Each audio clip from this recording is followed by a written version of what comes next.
L'ancien médiateur de la République a tiré sa révérence ce lundi 14 juin des suites de maladie à Conakry. Né en 1934 à Mamou, Général Fassina Touré est membre fondateur du CMRN, Comité national de redressement national. Feu Général Touré a été ministre des Affaires étrangères, de la Justice, du Sport et des Travaux publics. Ministre résident à Zérékoré et secrétaire général de la Grande Chancellerie de l'Ordre national du mérite. Suspendus de leurs fonctions et mis à la disposition de la police pour des fins d'enquête. Dr Mamadi Souaré, chef de la maternité de l'hôpital de Kankan, et Fatou Kamara, sage-femme incriminée, sont toujours en détention préventive à la maison d'arrêt de la préfecture. Interrogé par Mosaïque Guinée, le procureur de la République, près le TPI de Kankan, confie que le magistrat en charge des enquêtes n'a pas encore achevé l'instruction dans l'affaire portant sur le décès de la patiente. Kandé Mariam, dans des circonstances jugées contraires à l'ethnie médicale.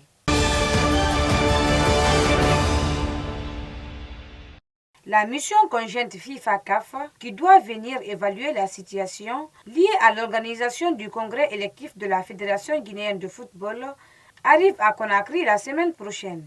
Dans un courrier dressé au secrétaire général de la FEGIFOOT, l'instance dirigeante du football mondial annonce que ces deux missionnaires vont séjourner du 21 au 24 juin 2021 en Guinée. Ils vont rencontrer plusieurs personnalités, dont le ministre des Sports, Banta Masso, et le premier vice-président de la Fédération guinéenne de football, Amadou Gabi, mais pas le président de l'institution.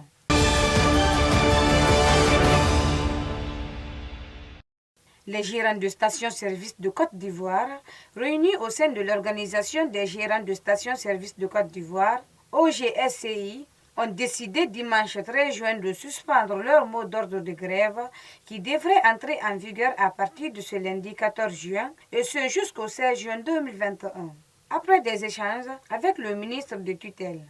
L'organisation syndicale a tenu à remercier le ministre de tutelle qui n'a aménagé aucun effort en prêtant attentivement l'oreille à leur situation.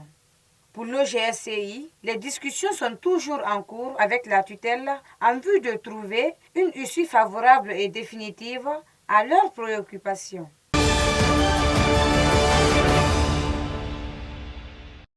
Pékin a accusé mardi l'OTAN, l'Organisation du traitement de l'Atlantique Nord, d'exagérer la théorie de la menace chinoise au lendemain du sommet de l'Alliance Atlantique qui a évoqué un défi systémique posé par le régime communiste.